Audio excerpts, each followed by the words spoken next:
News. First ఇప్పుడు మనం ఏంటి అంటే ఈరోజు జనవరి 1 కాబట్టి మిమ్మల్ని ఫస్ట్ గ్రీట్ చేస్తున్నాం అనమాట. Happy new year. Thank you అండి. Wish you happy new year. నేను ఒక క్రేజీగా ఒక క్వశ్చన్ అడుగుదాం అనుకుంటున్నాను మిమ్మల్ని. క్రేజీగా ఆన్సర్ అంటే నిజం చెప్పండి, మాకు చాలా క్రేజీ అవసరం. అబ్బాయిలంటే నిజాలంటే అబ్బాయిలు. వంగేం కాదు. ఇప్పుడు మీ ఫర్ ఎగ్జాంపుల్ మీకు పెళ్ళయిందండి? అయిందా? ఓకే. అయింది కదా. ఒకసారా 2 సార్లా 3 సార్లా? 2 సార్లా 3 సార్లా? అంటే రోజుకోసం. రోజు ఒకసారా? ఓ మై గాడ్, మీ భార్య ఎవరో కానీ గట్టిగా ఉండేదండి.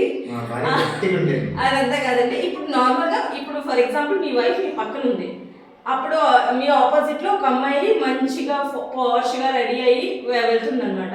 మీరు ఆ అమ్మాయిని ఫర్ ఎగ్జాంపుల్ చూసారే అనుకోండి, అసలు ఎందుకు చూస్తున్నారు? వై? ఎందుకంటే మీ ఆవిడ మీ పక్కనే ఉండగా మీకు అలా చూడాలి అని ఎందుకు అనిపిస్తుంది? అలా పక్కన జరుగుతుంది చెప్పండి, వెళ్తే చూస్తాము.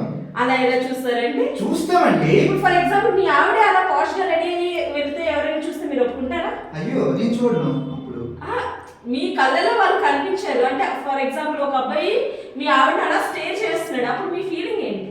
ఫీలింగ్ ఏంటంటే తిట్టుకుంటానండి. ఎవరిని తిడతారు? మా భార్య తిడతారు, ఆయన తిడతానండి. మీ భార్య ఎందుకు తిడతారండి? మీరు చూసినప్పుడు తప్పు లేనిది అతను చూసినప్పుడు ఎందుకండి తప్పు ఉంటుంది? నేను చూసినప్పుడు తప్పు లేదు, తప్పు అని అనలేదండి, అది తప్పు అన్నానండి.